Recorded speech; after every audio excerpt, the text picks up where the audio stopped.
Damos comienzo a un nuevo programa.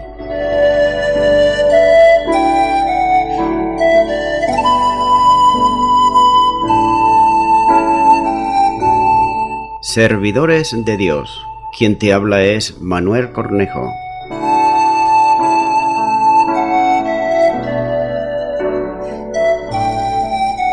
Este es un programa que está respaldado por la Iglesia Evangélica Misión Evangélica de Cataluña.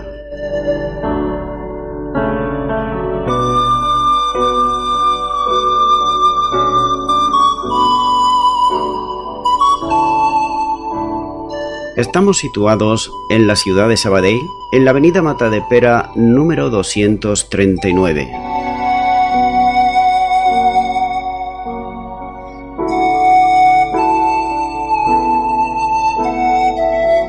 Antes de dar introducción a la palabra de Dios, estaremos poniendo una alabanza.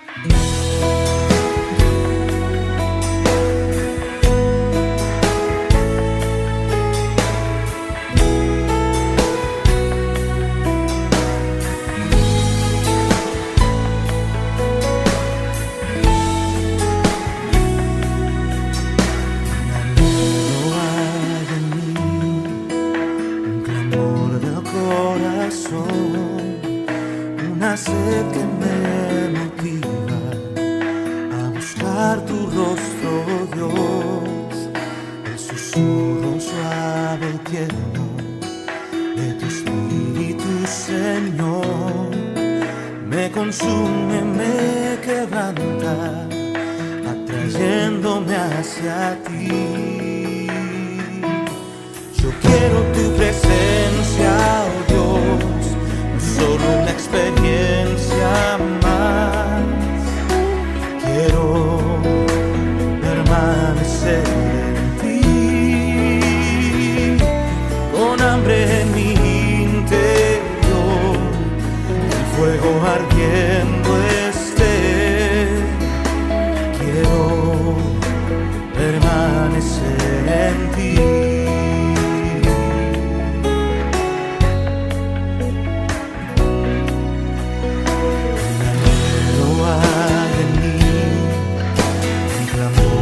Corazón, una sed que me motiva a buscar tu rostro, Dios, el susurro suave y tierno de tu espíritu, Señor, me consume, me quebranta, atrayéndome hacia ti. Yo quiero tu presencia, solo una experiencia más. Quiero permanecer en ti,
placer en ti.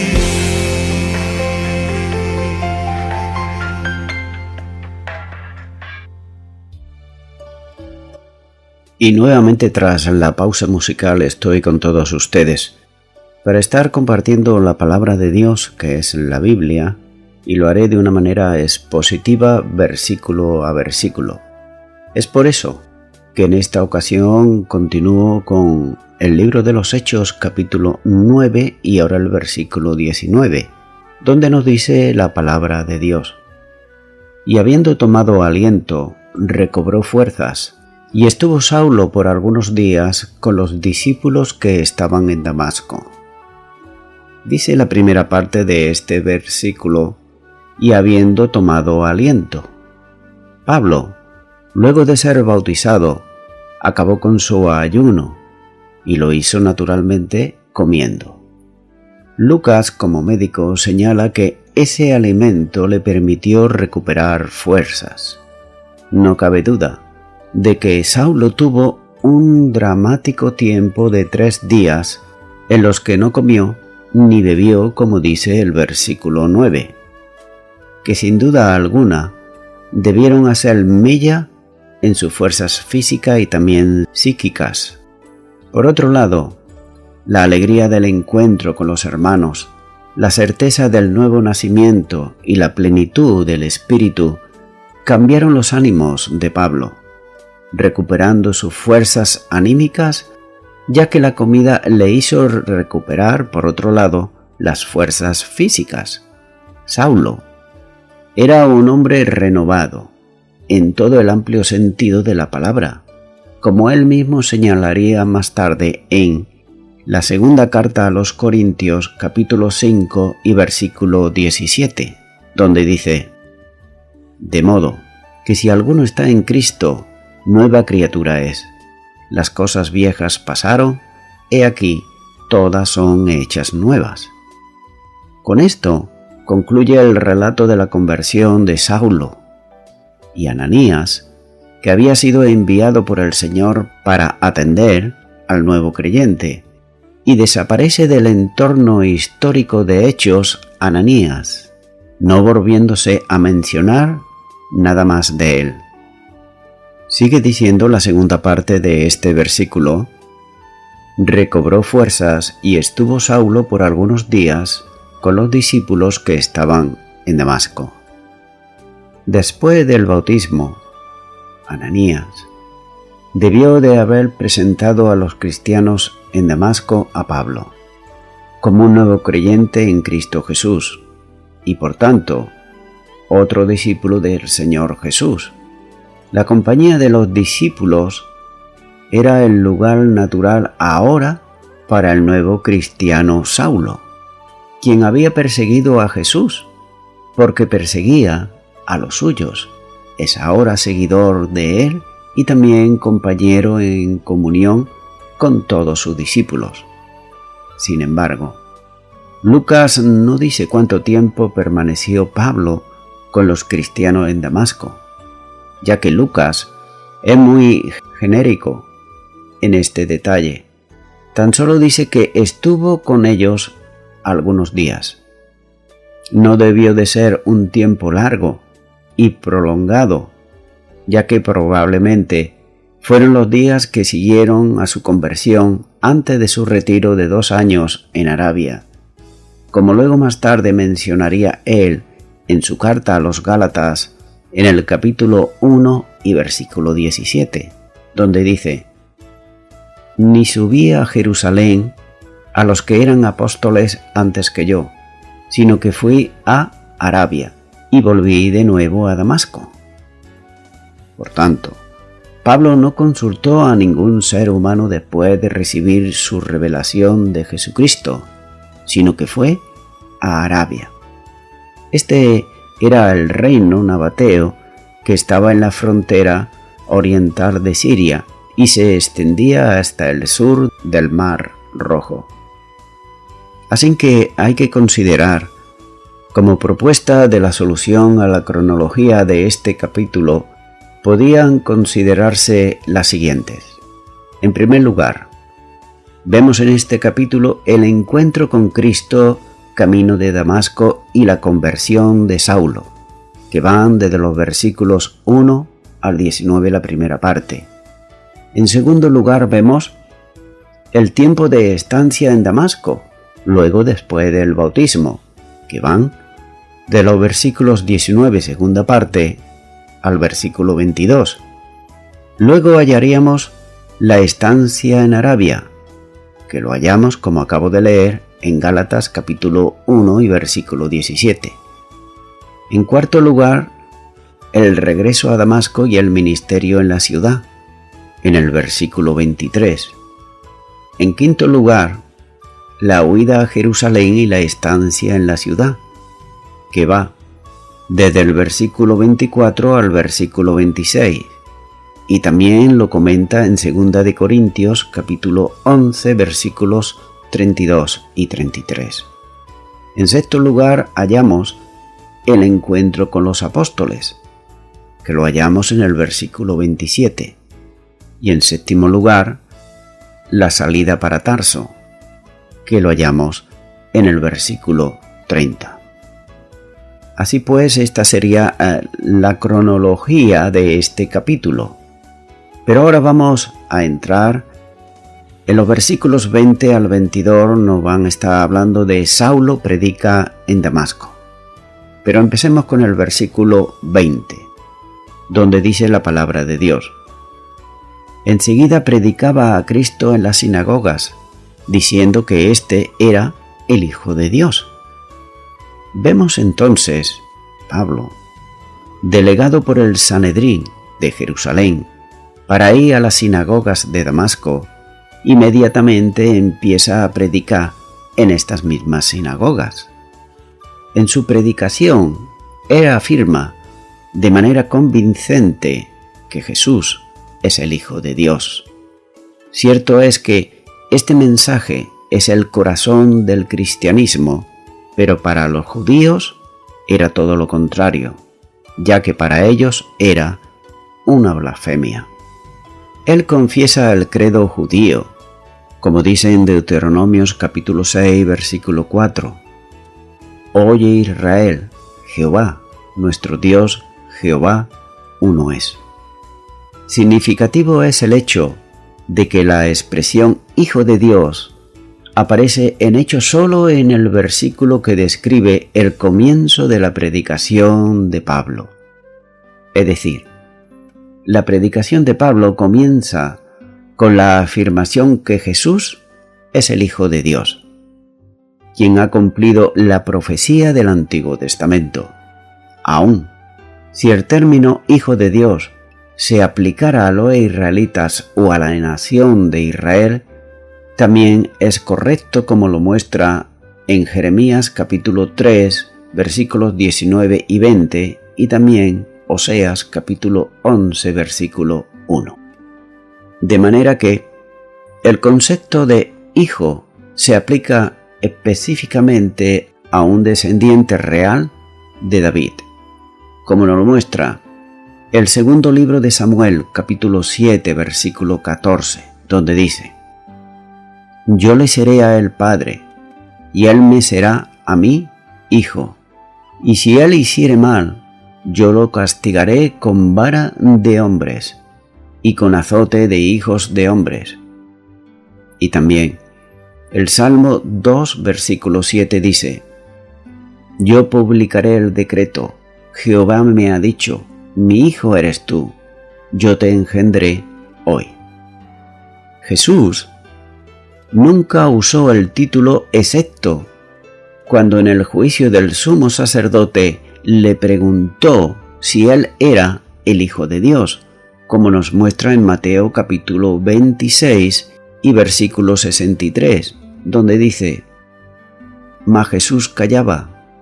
Entonces el sumo sacerdote le dijo: Te conjuro por el Dios viviente, que nos digas si eres tú el Cristo, el Hijo de Dios. Cuando Jesús respondió afirmativamente, lo acusaron de blasfemia. Pero ahora Pablo continúa predicando en las sinagogas de Damasco que Jesús es el Hijo de Dios, y así revela el corazón de la fe cristiana. Continúa ahora con el versículo 21, donde sigue diciendo la palabra de Dios. Y todos los que le oían estaban atónitos y decían: ¿no es este el que asolaba en Jerusalén a los que invocaban este nombre? ¿Y a eso vino acá, para llevarlos presos ante los principales sacerdotes? Dice la primera parte de este versículo: y todos los que le oían estaban atónitos.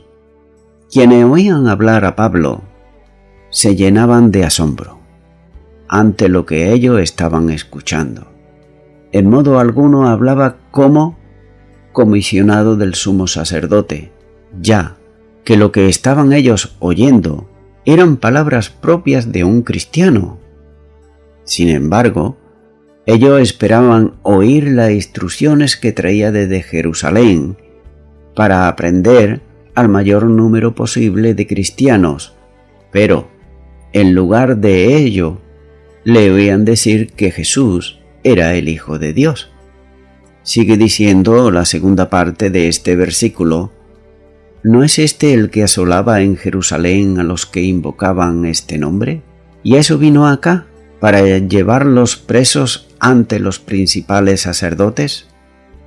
Lucas está describiendo la reacción de los judíos que asistían a los cultos de adoración en la sinagoga. El asombro se prestaba en una larga pregunta, ya que los oyentes intentaban dar una explicación al cambio producido en aquel que había venido desde Jerusalén con el propósito firme de destruir de una vez por todas a los cristianos, a los que invocaban el nombre de Jesús y testificaban además que era el Hijo de Dios. Por tanto, se preguntaban con lógica si era el mismo hombre el perseguidor y el predicador. Pablo había sido enviado con una misión concreta: apresar a los cristianos y conducirlos con seguridad para ser entregado al sumo sacerdote en Jerusalén. Por consiguiente, no podían entender los judíos de Damasco un cambio tan radical como este, especialmente los judíos helenitas, que oían hablar a Pablo, entendían que uno de los más altos representantes del judaísmo se había hecho cristiano. Esto para ellos era algo incomprensible, ya que era evidente que ya no estaba Pablo bajo la autoridad del sumo sacerdote, sino bajo la autoridad del Señor Jesús, a quien él proclamaba delante de todos como el Hijo de Dios. Continúa ahora con el versículo 22, donde sigue diciendo la palabra de Dios: pero Saulo mucho más se esforzaba y confundía a los judíos que moraban en Damasco, demostrando que Jesús era el Cristo. La reacción a la predicación de Pablo es inevitable, pero él parece crecer en medio de la oposición que recibe. La expresión más fuerte se refiere no a sus poderes físicos, sino a su habilidad para probar con las Escrituras que Jesús es el Mesías. Manuscritos del texto occidental agregan la frase proporcional en la palabra a la cláusula Saulo llegó a ser cada vez más fuerte. Así que el texto se refiere a su poder en la predicación y no solamente en la recuperación de sus fuerzas físicas después de los 3 días que estuvo en ayuno. Pablo ha recibido un entrenamiento intenso en el Antiguo Testamento y ahora usa esos conocimientos para explicar el cumplimiento de estas escrituras a sus oyentes, mientras él, Pablo, más tarde abre la palabra de Dios, más ve al Cristo personificado en Jesús de Nazaret. Sigue diciendo la última parte de este versículo 22, y confundía a los judíos que moraban en Damasco, demostrando que Jesús era el Cristo. Los judíos atesoraban la sagrada palabra, pero se sentían ahora confundidos y desconcertados cuando Pablo le muestra el cumplimiento de estas profecías mesiánicas. Los judíos no están capacitados para oponerse a este erudito, quien, lleno con el Espíritu Santo, le muestra la verdad de las Escrituras. Sus esfuerzos, débiles para defenderse, resultan en contradicción, también en confusión y en derrota, ya que ellos deben de admitir que Pablo está en lo correcto en sus enseñanzas y que todo lo que él dice está en armonía con la palabra de Dios. Por tanto, Pablo demuestra que Jesús es el Cristo. En el griego el verbo demostrar en realidad significa poner juntas varias partes para que una persona pueda obtener una conclusión. Por otro lado, vemos que Pablo une numerosos pasajes del Antiguo Testamento y con ello está demostrando que es verdad que Jesús de Nazaret es el Mesías. Pues muy bien, todo esto es lo que estaba exponiendo Saulo de Tarso en las sinagogas de Damasco. Pero ahora vamos a ver en los versículos 23 al 25 la reacción contra Saulo. Pero empecemos con el versículo 23, donde dice la palabra de Dios. Pasados muchos días, los judíos resolvieron en consejo matarle. Dice la primera parte de este versículo, pasados muchos días. Esto está relacionado con los comentarios autográficos del mismo Pablo, como muestra que después de 3 años, como dice en Gálatas 1:18, es decir, después de su conversión cerca de Damasco, subió a Jerusalén. Estos 3 años bien pudieron haber sido poco menos que 2 o no 3 exactos.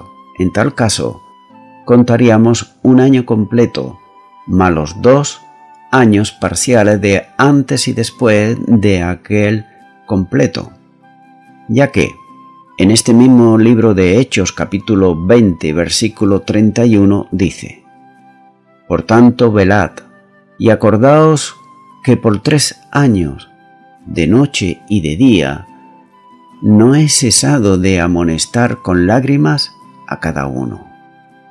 Este periodo incluye el tiempo pasado también en Arabia y en Damasco. De manera que Pablo continúa su predicación en las sinagogas damasenas, donde se encuentra con una dura oposición de parte de aquellos judíos que rehúsan aceptar el Evangelio. De hecho, Pablo corre el riesgo de ser muerto por sus propios compatriotas. ¡Qué cambio en los acontecimientos!, ¿verdad? Nótese que el perseguidor que respiraba amenazas de muerte contra los cristianos, como dice el versículo 1 de este capítulo 9, él recibe ahora su propia condena de muerte. El mismo religioso fanático que causó tanto dolor a los seguidores de Cristo, ahora sufre por la causa de Cristo. En este punto, su vida de sufrimiento apenas está empezando, como más tarde él manifestaría también en la carta a los Corintios, en 2 de Corintios capítulo 11 versículos 23 al 29. Sigue diciendo la segunda parte de este versículo: los judíos resolvieron en consejo matarle. Posiblemente a la predicación de Saulo seguían luego reuniones privadas de los líderes religiosos y también de los fanáticos intransigentes. Ellos seguramente estaban buscando una solución definitiva de acallar la voz de Pablo. Ellos Lo conocían como un hombre con un carácter firme y sabían que no habría forma de limitar su testimonio. Por tanto, tomaron la determinación de matarlo. Se repite aquí nuevamente lo que ha sido una constante en la historia del cristianismo. Cuando el odio religioso satura el corazón, la ira contenida se expresa en la muerte del contrario. Y esto ocurrió anteriormente con Esteban y ocurrió antes con el mismo Señor Jesús. Este problema persiste a lo largo del tiempo y las más graves afrentas hechas a creyentes surgen de sus hermanos cuando se radicalizan por asuntos religiosos. Por otro lado, es interesante notar que los problemas surgidos por la doctrina son siempre más pequeños en consecuencia que los que nacen de la estructura religiosa cuando se siente atacada y de las formas humanas enseñadas como doctrina, en otra palabra, como dogma humano. Estos son los motivos que llevan actualmente a algunos a procurar eliminar a los destacados conocedores de la palabra de Dios, cuando enseñan algo contrario a lo que ellos siempre habían enseñado, y que nadie le rechistaba ni le llevaba la contraria absolutamente en nada.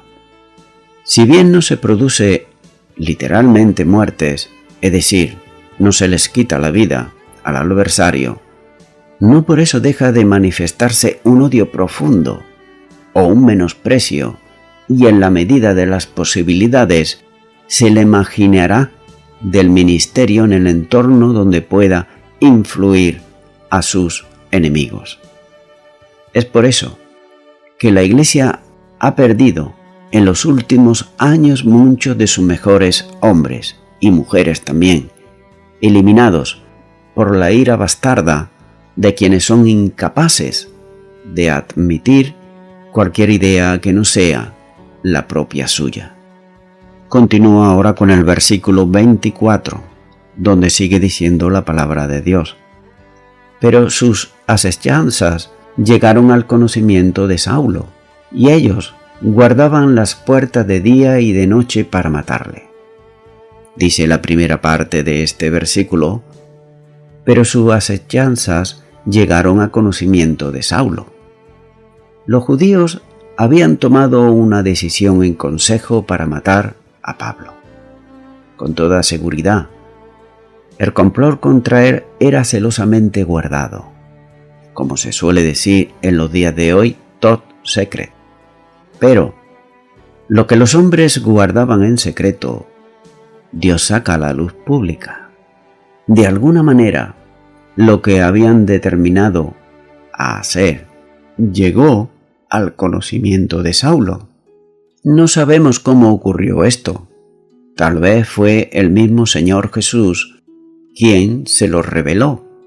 Lo más probable, también, es que dentro de la comunidad cristiana de origen judío hubiera llegado a alguno el conocimiento de las asechanzas preparadas contra Saulo.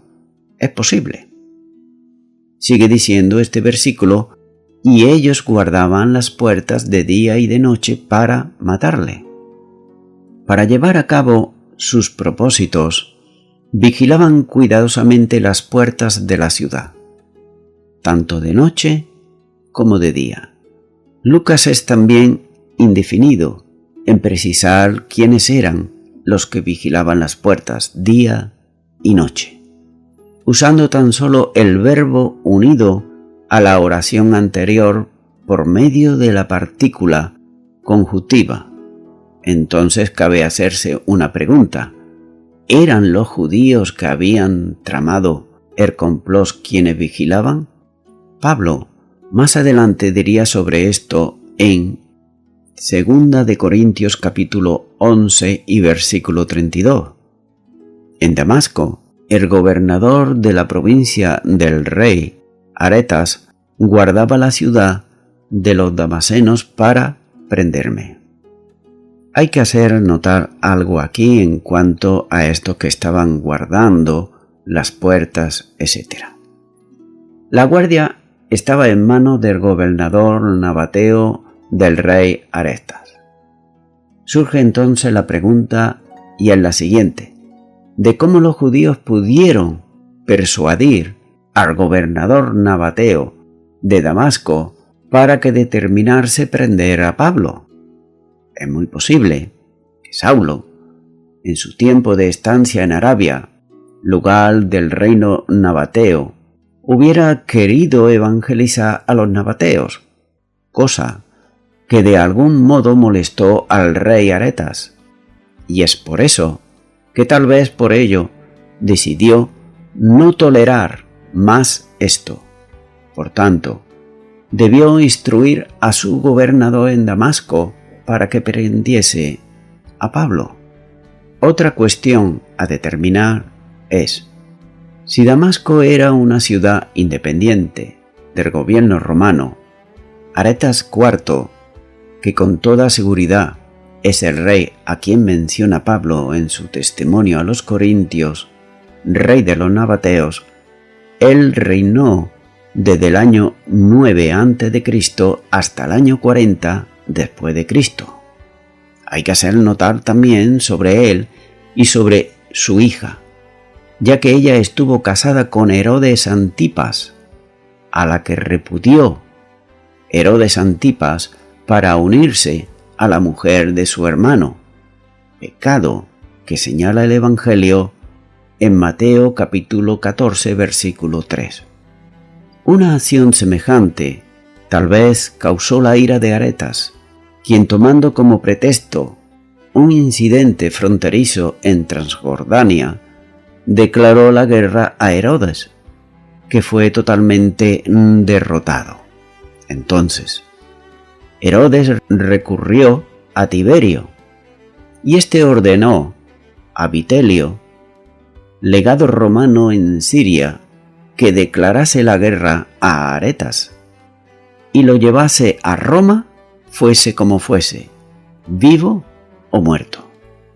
Cuando los romanos llegaron con sus tropas a Jerusalén, marcharon hacia Petra, la capital del reino nabateo, pero Vitelio recibió la noticia de la muerte de Tiberio, ocurrida el 16 de marzo del año 37 después de Cristo, y detuvo la operación militar, esperando la confirmación del nuevo emperador.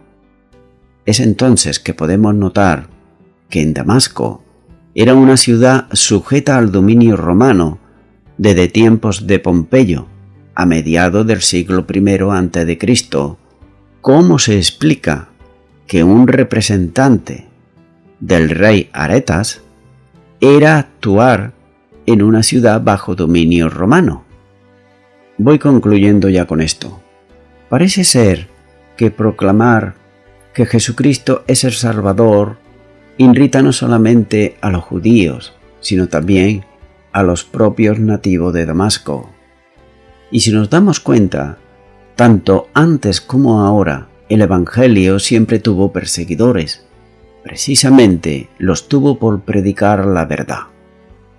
Jesús dijo en el Evangelio de Juan capítulo 14 que yo soy el camino, la verdad y la vida. Esto ningún filósofo, ningún pensador, ningún gran, entre comillas, hombre de la historia, ni ningún religioso ha podido afirmar esto. Es decir, yo soy el camino, la verdad y la vida. Nótese por otro lado que Poncio Pilato le preguntó al Señor Jesús, ¿qué es la verdad? Pilatos pensaba que la verdad era un concepto, una manera de vivir, una filosofía o tal vez una religión. Sin embargo, nada de eso era la verdad, o es la verdad. La verdad es una persona, y es Jesús de Nazaret, el Hijo de Dios. Es por eso que, amigo y amiga oyente, tal vez a ti te pase como le pasó a Saulo, que tenía una religión, pero no tenía la verdad, es decir, a Jesús en su corazón como Señor y Salvador. Por ello, yo te invito, amigo y amiga oyente, en este momento, a que tú ahí, donde estás, puedas aceptar a Jesucristo de Nazaret, el Hijo de Dios, en tu corazón como tu Señor y tu Salvador. Ora conmigo. Repite, si hay personas delante, puede hacerlo para ti, en silencio, pero repite esta oración que voy a hacer si no lo ha hecho nunca, y di conmigo. Señor Jesús, hoy he entendido que solamente tú eres el camino, la verdad y la vida, y que nadie va al Padre si no es por medio de ti. Yo te acepto en este momento como mi Señor y como mi Salvador. Me arrepiento de todos mis pecados y te doy gracias por haber muerto por mis delitos y mis pecados. Gracias por haber pagado en la cruz del Calvario por mis pecados. En tu nombre, en el nombre de Jesús. Amén.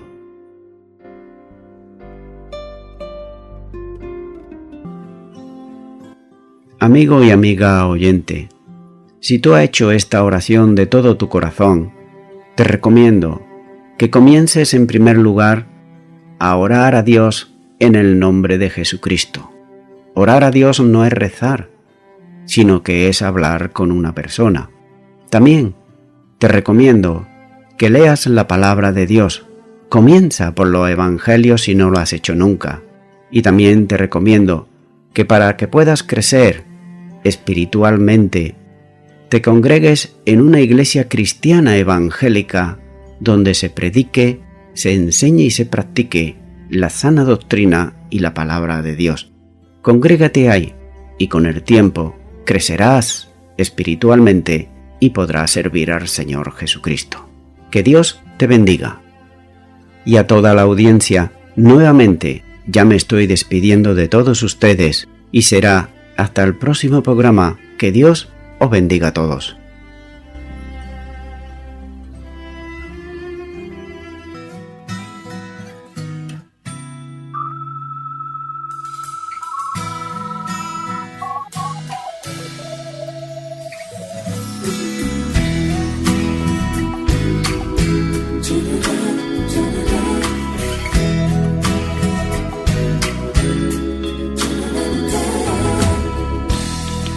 La gracia que me das,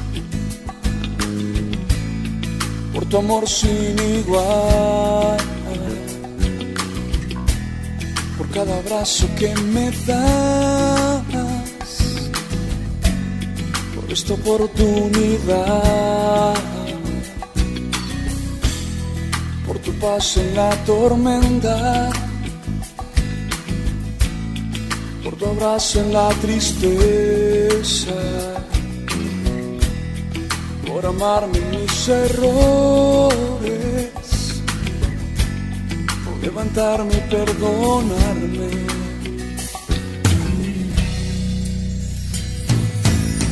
Yo viviré por ti,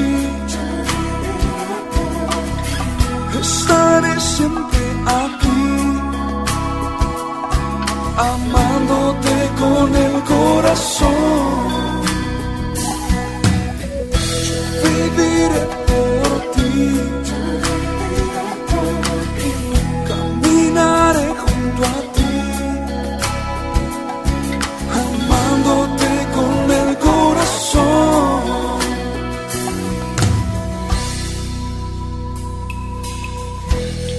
Por tu sangre en la cruz, mostrarme de tu luz, por caminar siempre conmigo, por ser mi fiel amigo, por la oportunidad de vivir donde tú estás, por mostrarme tu presencia y ser parte en tu grandeza. Yo viviré por ti, estaré siempre aquí, amándote con el corazón.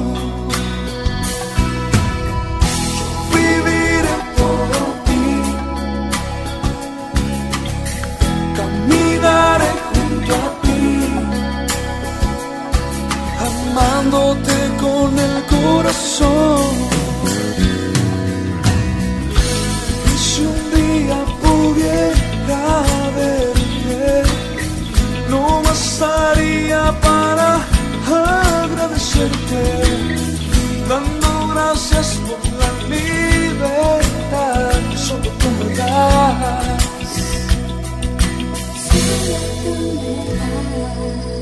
Yo viviré por ti, estaré siempre aquí,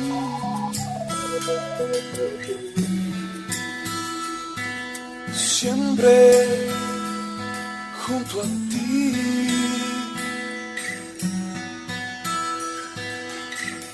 Siempre. Yo viviré por ti, estaré siempre aquí, amándote con el corazón. Yo viviré por ti, caminaré junto a ti, amándote con el corazón, conociendo más tu